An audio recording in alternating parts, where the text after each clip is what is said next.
Whenever I talk about video games, I always like to talk about meaning and story behind the games I play. And the ones I usually bring up are games such as Devil May Cry or Metal Gear. Both of these games have a great meaning to their characters and narrative, alongside an impactful story and amazing gameplay that left their marks in video game history. Recently, I've had the pleasure of playing a game that I thought was just another cash grab waifu simulator. And in the beginning, it was like that, but as I played more and read more, I realized the story was much more than just cute anime girls doing cute stuff. And the name of that game is Honkai Impact 3rd. Originally, when playing Honkai Impact, I had no intention to make a review because, well, I'm just a random channel with 100 subs. But I said, to hell with it. In the end, and here I am making this review. I will separate this into multi-parts because if I try making a Honkai Impact review, the video would be 3 or more hours long and just plain out boring. One more notice before I start this, I will not be reviewing the open world story, Elysian Realm, or the manga and the visual novels. Well, not in this series. I will make a separate review for those series too. Well, without further ado, let's dive right into Honkai's beginning. The game opens up by you, the player, controlling Kiana on a jet fighting monsters. Very convenient, I know. You also learn the basics of combat here and you crash the jet into a building that collapses into another, even larger building. Good job! The game doesn't give a shit that you just killed possibly dozens of civilians and proceeds to teach you how to use the ultimate ability. You explore the building rooms and manage to get outside to escape on top of another enemy jet. Right after you board it, Himeko tells you to stop it before it kills people. You bring this up now? Anyway, we move forward when the jet catches up with an even larger ship and we get news from Himeko that Kiana is about to meet up with her other allies. We're also told that we let the big bad boss escape and this Kiana chick does not care. All she cares about is that she wasn't with Mei for you have a problem. We fast forward to seeing Mei sighing after a battle, but there's a monster behind her. Kiana jump kicks the monster and smiles while doing so, proceeds to hug Mei in reunion, and we get to play as Mei and Kiana now. We successfully reach the aft of the ship where we encounter the boss we discarded earlier. He beats our asses and a cutscene plays out where Mei's power awakened? I don't know what to call this other than Mihoy just wanting to make Mei edgy here. Mei blanks out, we move to seeing somebody hacking a computer. It's Bronya! She gets to Mei and Mei collapses into her hands. We move into the ship and Kiana wakes up out of nowhere. She starts piggyback riding Mei, Bronya decides to fight, and as we get further, Mei awakens and we hack a whole mech, but Bronya says no. Screw Bronya! When she ain't the boss of... You blew off the mech, Kiana.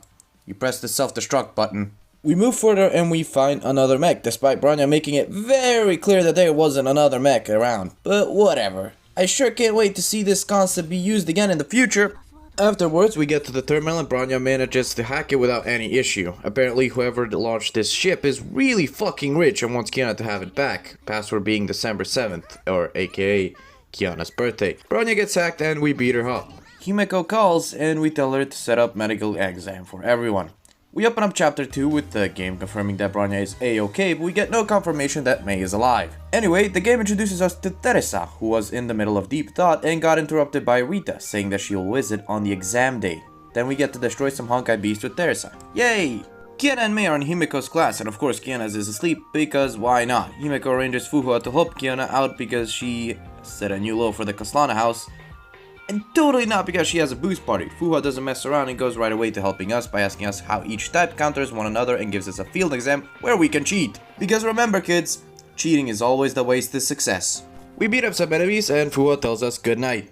We got to Kiana experiencing a migraine and a nightmare about this very neat looking monster taunting her. Kiana asks about her father and somehow this being knows about Kiana and her father. She tells us that her father abandoned Kiana and that before the third Herrscher, who commands lightning, there was a Herrscher who had mastery of the void, and the dream ends. Kiana wakes up and plays a Super Mario ripoff with Bronya. Mei pulls her ears and we go to a training ground where people are panicking because Kiana is practicing. We get to play as Himeko and basically defend the castle. The second dream happens this night and we see Mei in this one trying to insult Kiana, but Kiana realizes that this is not the real Mei and defeats her. The mysterious creature from the previous dream appears with both Himeko and Teresa having to insult Kiana. Kiana is hurt but snaps back out. I don't know why, but Mihoyo really wants this girl to suffer mentally for no reason. We are in an innocent school exam arc. Can we not? Kiana proceeds to go to the exam site and meet up with everyone. We quickly defeat Mei and Bronya. We move on to Fuhua. Fuhua gives a small talk how Kiana always inspired her with her will and optimism despite Kiana being below her. Nice little interaction between the two, which makes Kiana realize that she doesn't need to win always in order to succeed. Once the exams are about to finish, Rita says that she is impressed with the Valkyries this year and even wants to spar with one of them. She conveniently chooses Kiana but remarks more about her last name, Kaslana. Teresa tries to hide something from us and Rita by saying she isn't part of the real Kaslana house. The two fight it out and Rita wins, and thanks Kiana for the sparring match. The final part of the exam commences where Valkyries have to fight a Honkai beast according to their power. Because of plot, Kiana's scouter occurs an error and we are forced to fight a Genosha. We clear it up fairly easily and start going home. But on the way home, our girl Kiana starts getting head migraine again and gets teleported into a lab. Turns out the mysterious creature teleported us there to play with Kiana's mind some more. We found out that a lab somewhere contains a bunch of Kiana clones for some reason, and we found out that this mysterious creature is the Herrscher of the Void that killed Kiana's mother. And on top of that, this Herrscher says that Kiana and her are one and the same. A fight occurs, no one wins, and the Herrscher gives a small message saying that one day Kiana will be too weak to resist her, and great chaos will emerge. Kiana wakes up to a sight of a worried Mei, Fuhua, and Teresa, but in the background we have Rita. Although it's happy Kiana is okay, Rita makes a small observation confirming that Kiana clones have something to do with Kiana, and that the weird dreams Kiana has been having do have some truth in them, and ends by saying that the Overseer's plans can finally move on to a better position. Overall, a really cool two small introduction arcs. Nothing too analytical other than the Rita talk at the end, and the creature in Kiana's dreams, obviously. Definitely can't wait to see what this game brings. The next story arc focuses on explaining more about Honkai energy and Herrschers. We're on a mission to retrieve one of the gems that scattered during the second eruption. Some nice lore they added for additional context. Also like how Himeko is actively worried about her students here. We get to the Gem of Desire only to find out it's a girl named Wendy, and she's in a wheelchair. Once she absorbed the gem, she lost her ability to walk. As a person who can't walk, Bronya jumps right in and offers assistance, saying that Wendy will be able to walk again someday. Once we arrive at the spot to go back to base, Wendy goes nuts and becomes cringe. I don't have another set of words to put into this mode other than genuine cringe. It was out of nowhere and she reawakened her Herrscher powers. Oh wait, these three B-rank Valkyries can keep up with the Herrscher. That's totally normal. Himeko reports the incident immediately to Schicksal to dispatch an S-rank Valkyrie to defeat the Herrscher, but the trio brings up Mei, resisting her powers in order to survive. Himeko tells them they have 30 minutes before Durendal arrives. We find Wendy, but she escapes, and we find out that we sold out Durendal to anti-Entropy. Apparently Durendal chose to become fucking Goku so she can become an S-rank Valkyrie. Teresa tells her we were on a vacation, so we bumped into her and she buys it? Ayo, didn't we just establish she's an S-rank Valkyrie? Anyways, we catch up with Wendy and Bronya says some interesting lines that are just thrown away.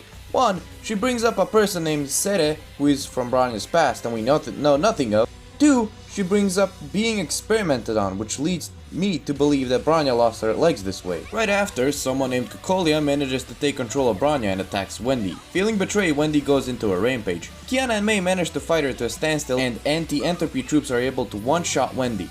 Not only that, but we see Dark Bronya again and Kokolia tells her there's only one target remaining here, that being the dormant third Herrscher. A while back, the creature Kiana dreams had told her that they are the same, but we also found Kiana clones in her dream.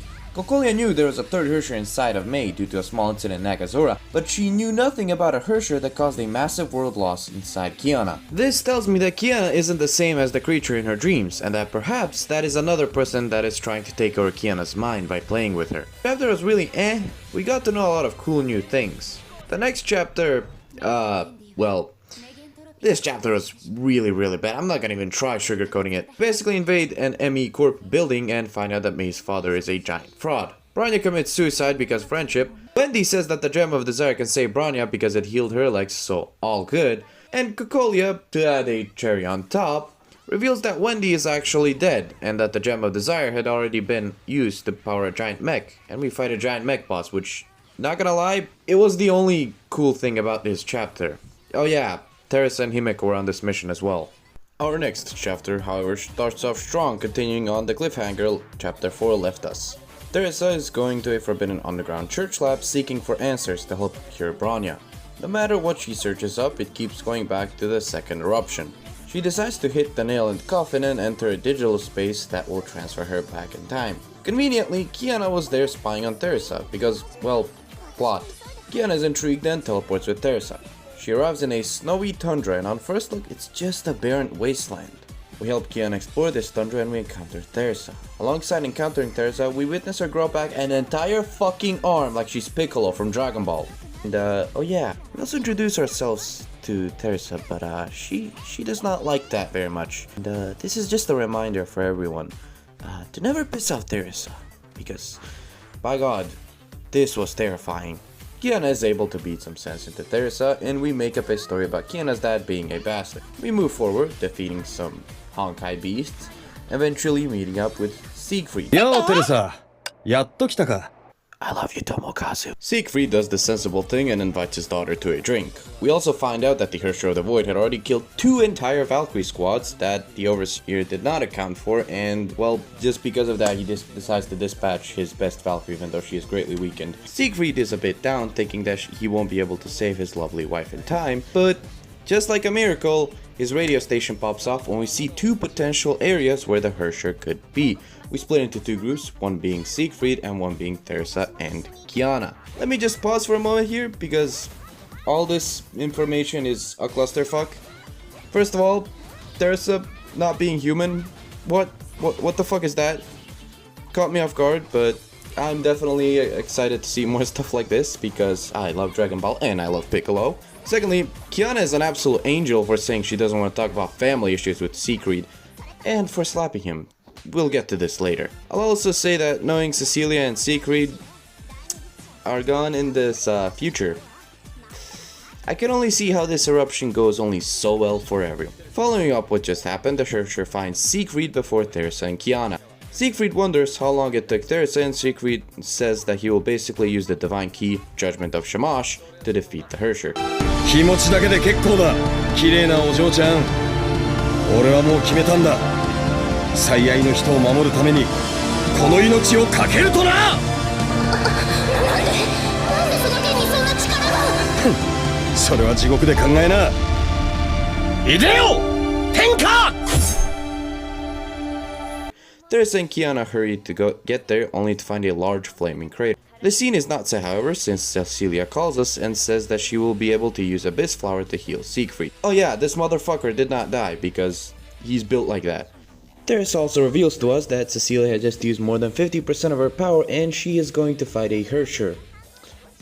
Yeah, that's really smart. Gets a inner Kiana monologue even though her mouth is very clearly moving here. After a while, right before we catch up to witness a wonderful mother-daughter moment, find out that Cecilia actually knows that this is her daughter. A lovely moment that really shows a mother's intuition towards her child that made me smile out of happiness. This was the warmth of a mother's love. And after the last chapter, this is what we really needed. Shortly after, we meet up with the beautiful Cecilia, and we also find out that the Abyss Flower isn't just for healing, but also for mass destruction. You are definitely Kiana's mother. Moving on, we are exploring the Babylon Tower, and we find out that the Overseer is actually a terrible human being that likes to experiment on children. Yeah, these people from the get-go of this game just said, screw the Overseer, you'll be the secret creepy villain. After the small realization, Kiana also finds a diary, which contains some really mysterious magical words, saying it can fulfill any wish. Afterwards, Kiana's head hurts, the realm starts to malfunction, and Kiana wakes up in Cecilia's lap. Another really beautiful moment of motherly love. They even hug each other. This is how you parent 101. We move on and to find out Kiana wants to play video games with her mom as well, so she recites the magical words again. Ihi libe dihi. Calls it a scam, and minutes later she needs to play a game called Kallen Legend 3 in order to get a higher level of authority. Once they get at the highest floor, the Overseer, whom I will call Otto from now on because, well, it's been confirmed his name is Otto, and it's a lot simpler to call him Otto than Overseer, calls Cecilia and basically gives her an ultimatum. Cecilia, knowing the dangers, tells Kiana to go into the power room to turn the power off. Kiana finds out kind of late that Cecilia had lied to her. Once Kiana finds out that Cecilia has basically lied to her, she hurries up to the top floor only to witness her mother's lifeless body on the ground, the Herrscher smiling, saying, basically, you're next. Kiana screams out of fear and re-zeroes back to the Babylon lab entrance, because apparently this is ReZero now. And just like a real ReZero fan, she manages to accomplish her mission of saving Cecilia. Cecilia also finds enough time to pinch Kiana for calling her mom, since Cecilia is only 24. What? They go further up the Babylon lab to defeat the second Herrscher, and Kiana finally gets to hug Cecilia. Even though Kiana was aware that she is in the data space, this hug, this happiness felt so real. She thought that she would finally be able to live a normal life with a family. Teresa ends the happiness, and Kiana makes a realization that Cecilia isn't there. She never was. In a true method of stealth, Fuhua reveals herself, telling Teresa to get out before she ruins the mission. Till now, we only saw Fuhua as the class rep. She was just a nerd. But now we see her break the cold truth to Kiana, with no remorse whatsoever. And after that grand speech on the exam day, this is what she does to her dear friend. Kiana started throwing a tantrum like a child. She didn't want to believe Cecilia is gone. She didn't want to believe Fuhua, so she remembers the magical spell.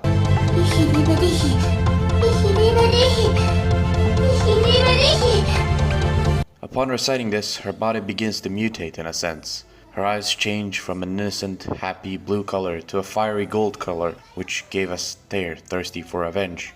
She gets several lines behind her back, representing wings, and her battle suits evolves from a white, starry one to a more darker, gothic one.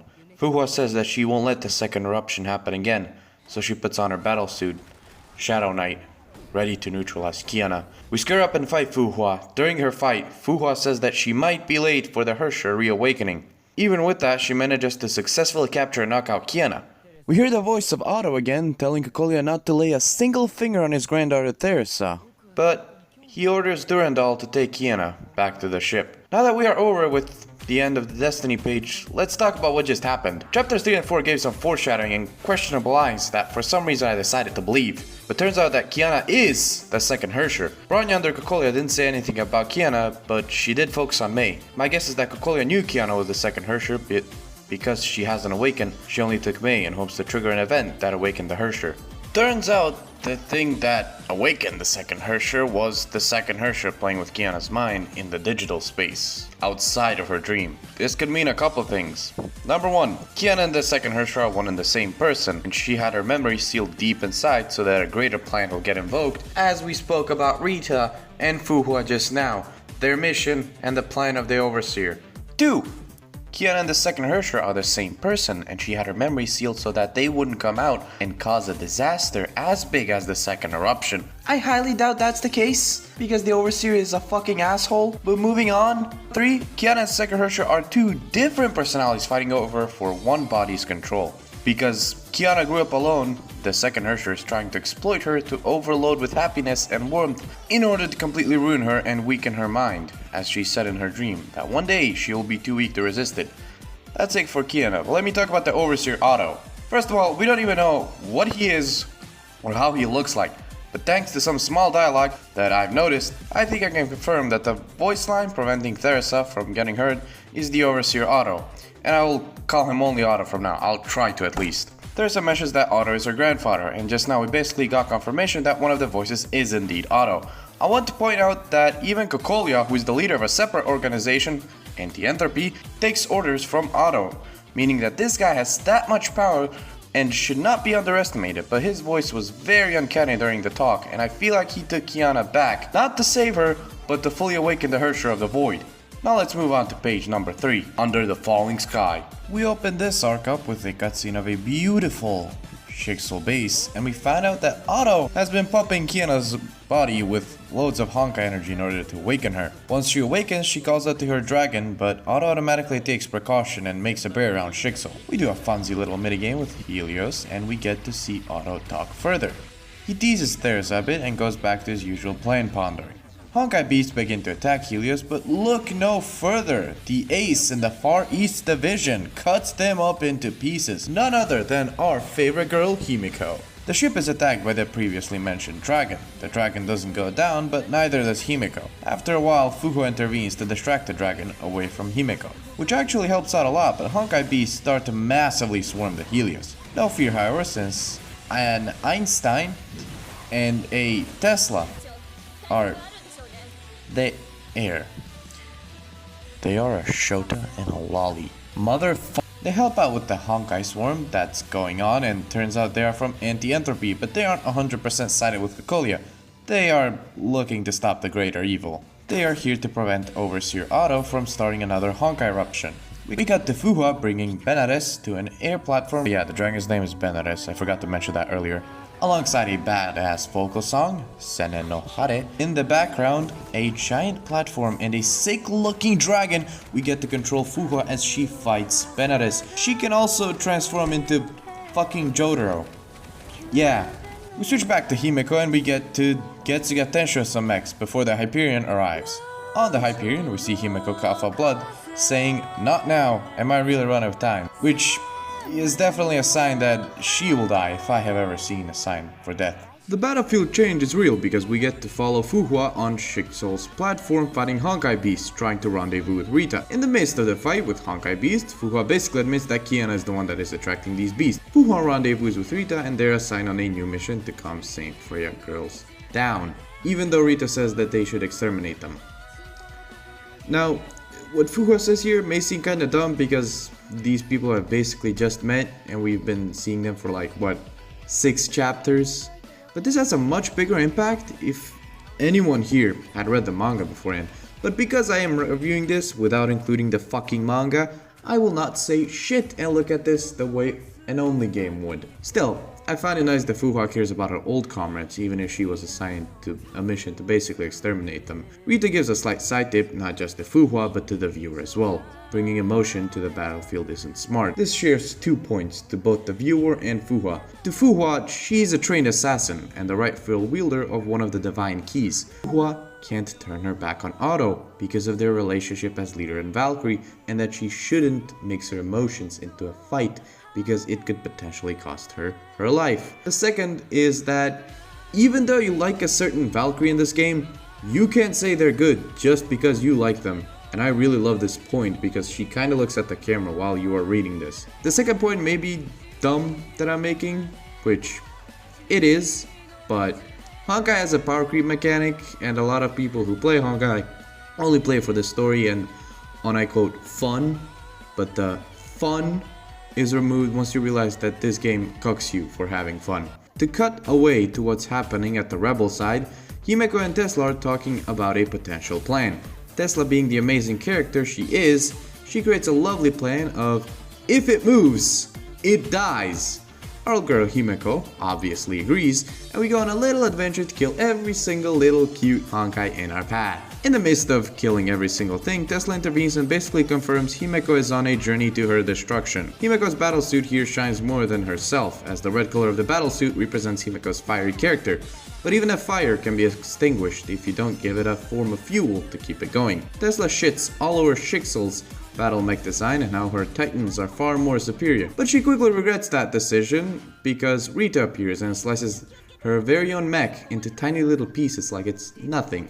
Himeko prepares for a fight and we also see Fuhua coming right behind Himeko, telling her they should stop. In the next act, before we fight Fuhua, we have some of my favorite dialogue this game will ever offer. Himeko reveals to Fuhua that she, as well as Teresa, already knew that Kiana has a second personality within her, and that the evil one isn't the real Kiana. Fuhua tries discarding her emotions by saying they need to off Kiana since she is unstable. Himeko tries to stop Fuhua by giving her a "she is but a young girl" speech, and Fuhua seems unfazed, countering back with sacrifices are inevitable and we need them to survive. This is when Himeko laughs and tells Fuhua that she has no idea what sacrifices are inevitable means. The tragedy isn't the amount of people who have died, but the amount of people accustomed that others should die so others can live. The conversation ends and we have a battle with Fuhua alone. This boss fight perfectly demonstrates what the tensions were now. Himeko is a girl with a fiery passion, someone who is relaxed but still knows how to take care of others and get serious. Fuhua is a trained personnel of Shixol, serious, toned down, and from time to time shows affections. Himeko's gameplay is that of a greatsword, slow but powerful. Fuhua's boss is based on agility, and she even has a move that forces you to time your own agility. After the fight, Fuhua stops Rita from doing the finishing blow, because even Fuhua is slowly starting to doubt what is going on here. We found out that Teresa is the greatest teacher in existence, she is cute and she cares for her students, not her status. We got to a different part of the battleground. Teresa and Mayo are together discussing their history and how May had a heart bomb implanted just in case the Herrscher tried, which... this shit started out with innocent girls? Man, what the fuck is this? Teresa reveals that it was their plan to distract Fuha and Rita so that Einstein, Teresa, and Mei could potentially get to Kiana and save her before it's too late. As we continue with the fight with Mei, Mei says that her body is slowly giving out for no apparent reason now. We, as the viewer, know that the Herrscher inside is trying to regain control over Mei's body due to the heart implanted bomb being removed. Mei remembers the past and how she would welcome back Kiana, rub her head, and all of that wholesome stuff that happened while it was a good time to be alive. She gets some courage from this and continues forward. Mei's voice begins to fade away as she gets to the lower deck. And like a true miracle, the third Herrscher lends Mei her energy, because the third Herrscher has a score to settle with the second one, so the two begin to fight as one. At the end of the act, we see the pot in which Kiana was being held cut open, and Otto laughs as the next phase begins. Teresa and Mei wonder afterwards why Schicksal's defense system had dropped down, and the ship begins falling down as a result of that. Mei falls off the ship, but Kiana catches her with a smile and asks her how she is doing. Lances slowly begin to appear behind her. Her eye color changes, as well as her voice, and finally, her outfit. The third Herrscher successfully cuts Mei away from Kiana and tells her to basically run.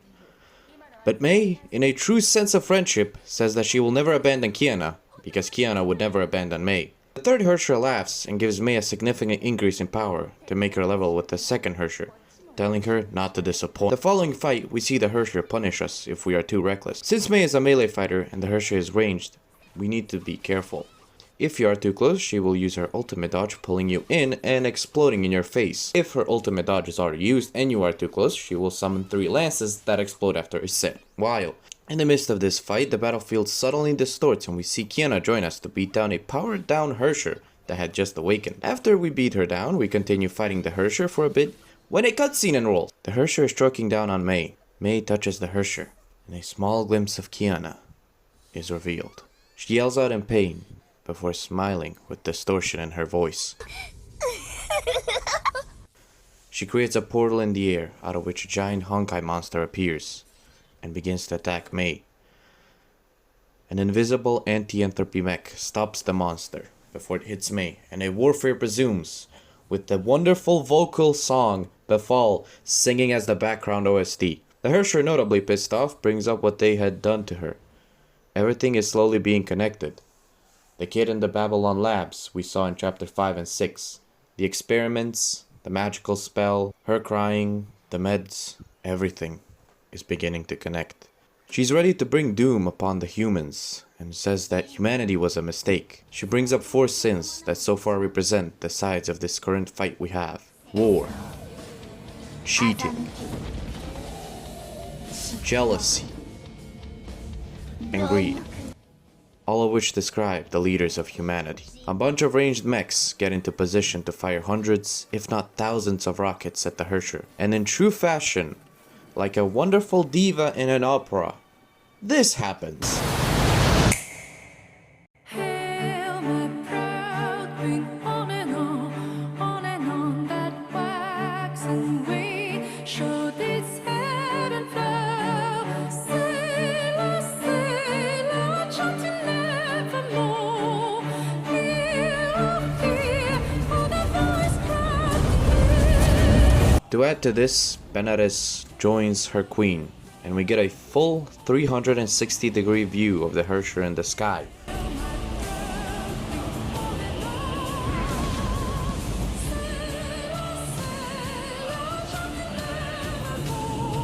Representing that she thinks that she is above all. Chapter 9 starts out with a brand new Himeko outfit. We aren't filled in between at all, we just see them trying to get out of a place they are in. Tesla says she needs 3 minutes and Himeko begins to wreak havoc on the battlefield. After fighting, we see a worn out Himeko and a monster that's left on the battlefield creep up and slice away. By the way, nice transition, Mihoyo.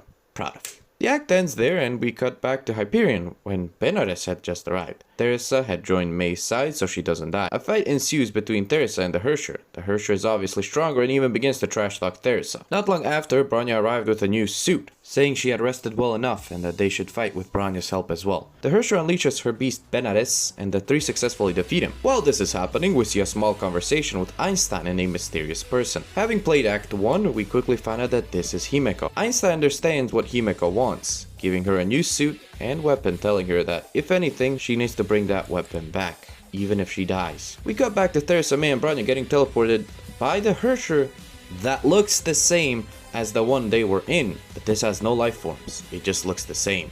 Theresa seizes the chance and transforms into her more powerful state, where she utilizes chains more than throwing javelins. I have to give something Mihoyo here. Theresa is a caring and gentle person, hence the battle suit we are introduced to is her nun outfit. Nuns are typically looked on as kind sisters. Now we have a new outfit that is more revealing and outgoing. Her skirt is made up of 4 blades. Her hands have different colored gloves, as if she is a true Valkyrie from myth. Even in the battle, she fights with her life on the line here, going as far as capturing the Herrscher, but only for a brief moment before getting knocked back. The Herrscher opens her mouth and talks how she will kill all of them with this girl's body, because she didn't deserve happiness, family, a life, a future, any of that. She is here to enact judgment, and she'll make sure that Kiana witnesses her friends' lifeless bodies on the ground. This speech is a pure speech of jealousy. The first hint of her defeat. What she was talking about earlier is now being applied to her. She further makes her point by taking May in the 3rd Herrscher score and observes her saying that Judgment Day has started. She had engulfed herself in 3 out of the 4 possible sins she had talked about not too long ago. Jealousy because of the way she hated Kiana's happy life. Greed by taking another Herrscher's Herrscher core and absorbing it to make herself more powerful. And finally, declaring war by saying that she declares beginning of Judgment Day.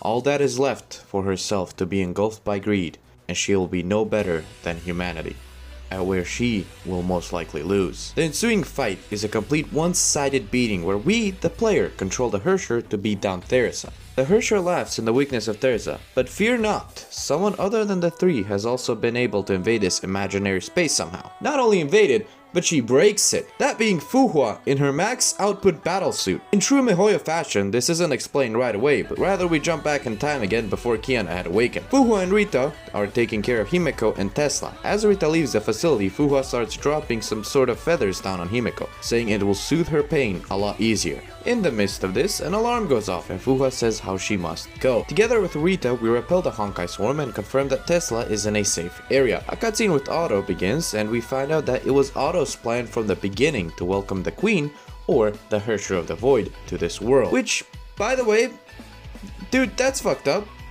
But I should have expected something from a person with that kind of voice. Otto also reveals that Durandal is on her way here to where they are. Fuhua panics and says she is the only one who can square up to the Herrscher. Otto smiles and says that they have Theresa. Let's pause. This man here is definitely cooking something sweet, and I can smell it. Since the first 2 chapters, Durandal has been hyped up as the strongest person in existence. This means that even though this man is a psychopath, he knows his granddaughter inside out. And that even though we witnessed Theresa get thrashed, Otto still put her trust in Theresa against the Herrscher. Theresa is a lot more powerful than what she has shown, is what I'm getting here. Perhaps even way stronger than the Herrscher. But why isn't she doing anything? Well, my guess is that either it takes a huge toll on her body and she is very exhausted, or she knows she will be too powerful to control herself, so she doesn't want to risk anything happening to Kiana's body.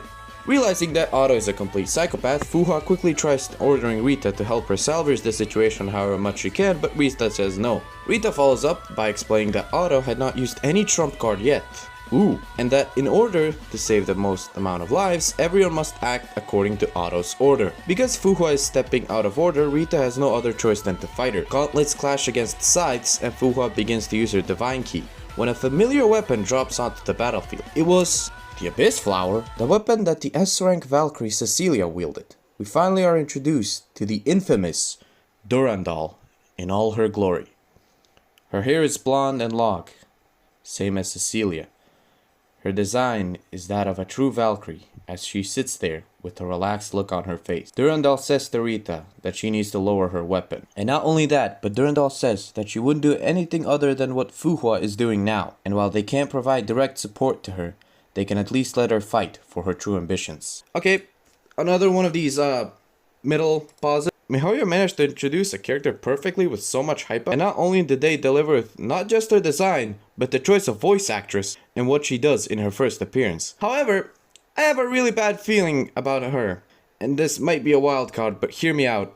I know Siegfried and Cecilia are Kiana's parents, but what if Cecilia had another child we didn't know about? Durandal's looks remind me an awful lot of Cecilia, and her choice to let Fuhua fight awfully reminds me of something that Siegfried would most likely do. Might be a long shot, but she might be Kiana's direct relative. The next two stages are two stages we fight from two sides. The side of Fuhua and the side of the Herrscher. The first side is that of Fuhua, and it's basically when she broke the Herrscher's illusion. She tells everyone to escape as she can hold off the Herrscher. The Herrscher says that she remembers Fuhua somehow. This is huge info, because if the Herrscher is able to remember Fuhua, that means that Fuhua was there during the second eruption, and she isn't just some sort of nerdy class rep. Not only that, but when the fight stage ended, we saw Fuhua with different gloves. Up till now, she had dark gauntlets with a purple gem, but ending this fight, we saw her here with golden gauntlets and a red gem.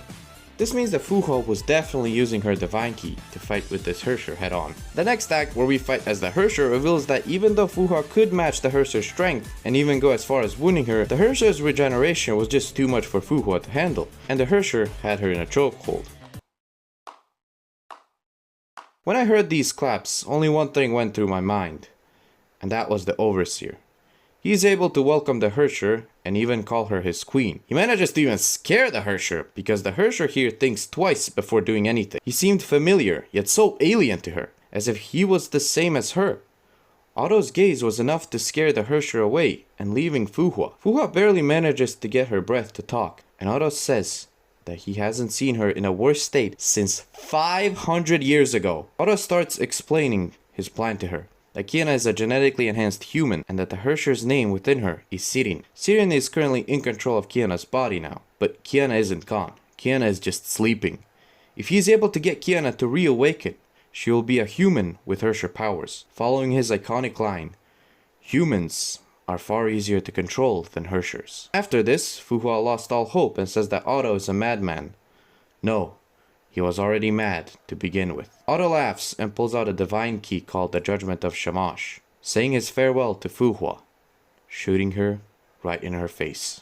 I know everybody here will be focused on Otto killing Fuhua and Otto scaring the Herrscher, but let's talk about Fuhua and Otto knowing each other for 500 years. Who is Fuhua? I need some damn answers. Otto and Fuhua have been alive for 2 whole Honkai wars, and they just throw this under the damn carpet. We get no more answers.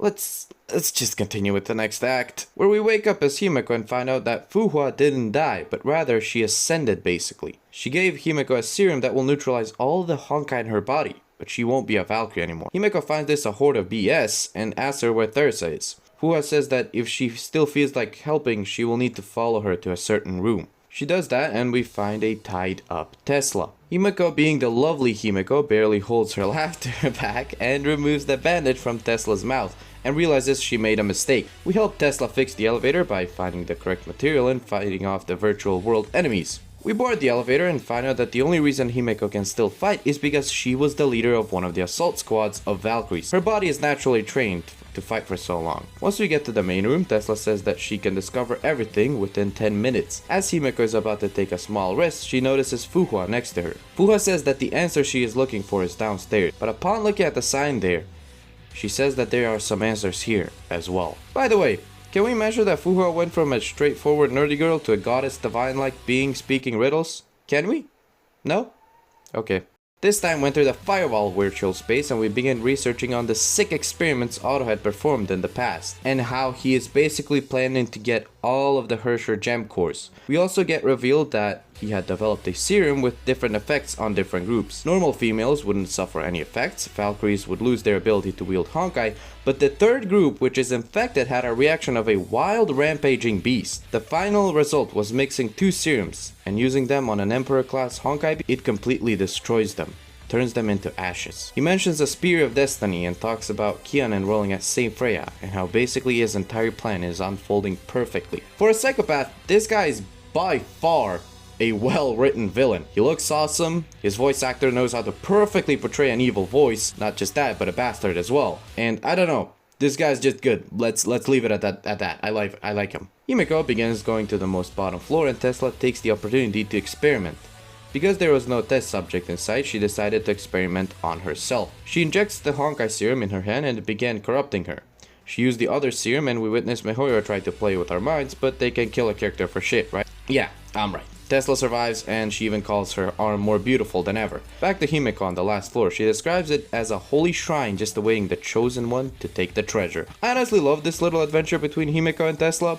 Himeko being the older, self-sacrificing sister type, and Tesla being the full-grown, grumpy adult who hates self-sacrificing types. Their dialogues are very interesting, as both know what they are doing here, and both complement each other's strengths and weaknesses. Despite Tesla hating what type of path Himeko is taking, she is still helping her out, because for a person where destruction awaits at the end, there's only so much you can help them with to make their destruction less painful.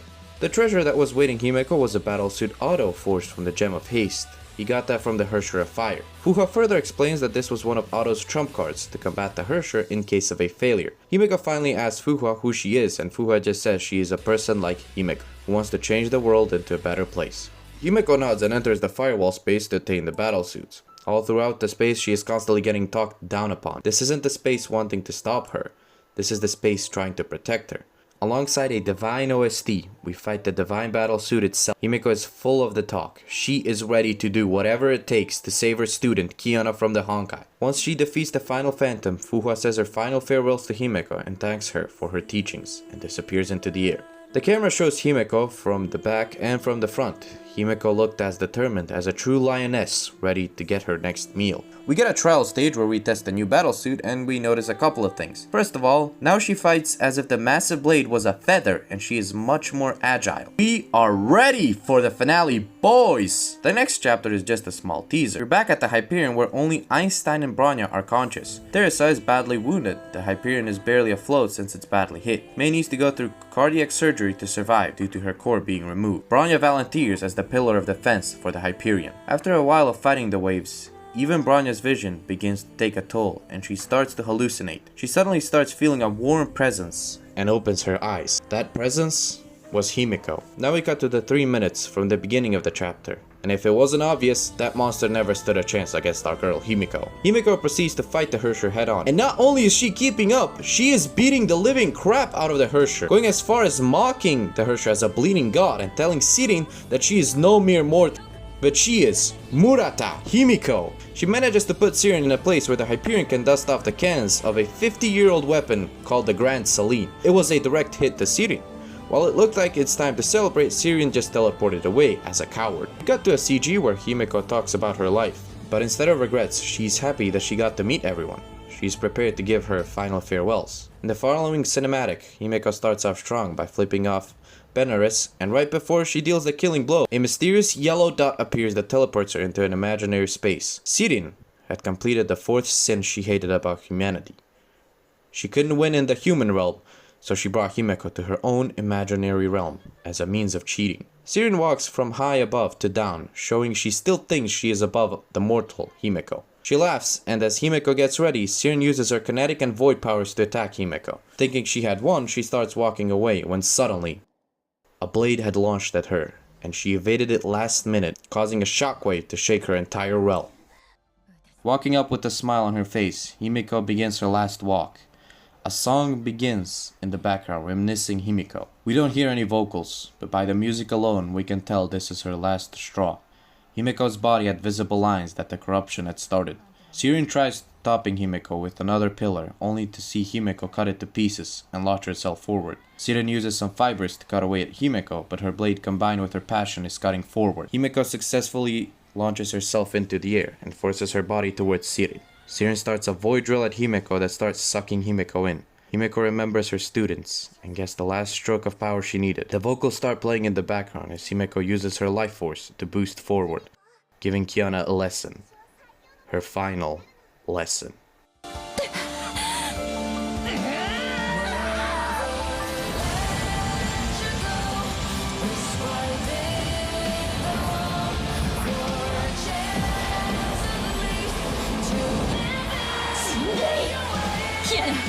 顔を上げなさい。あんたは前に進むのよ。この不完全な物語をあんたの望む姿に変えなさい。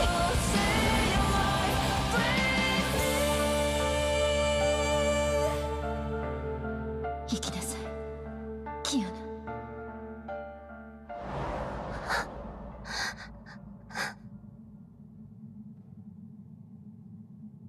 これで授業はおしまいよ。 After being injected, the body became unstable and a fight between the two minds began, both screaming out in pain, pushing Himeko's body away, and right before it cut off, we see a slight smile form on her face. The two personalities within K423's body fight endlessly, destroying the imaginary, cutting away and skipping to Kiana's unconscious body on the shore of a beach. With that being the first 9 chapters done, for this part, all I can say, it was great from the beginning to end. There could have been obvious improvements, chapters 3 and 4, but this is a strong and solid start, with remarkable characters and a moment to remember infamously throughout the community, the final lesson from Himeko. While I read these first 9 chapters, I wasn't the biggest fan of Himeko, but after putting this into Microsoft Word, yes, I use Microsoft Word as a script, and doing some analysis, I can safely say that my past self's opinion was wrong.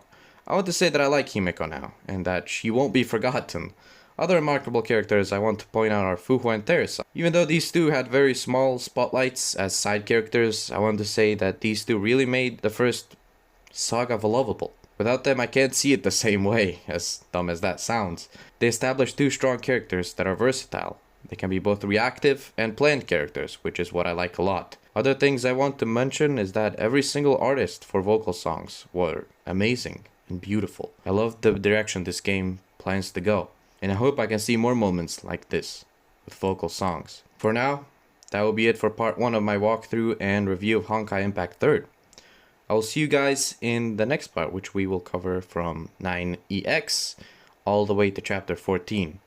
Thank you for watching, and peace out.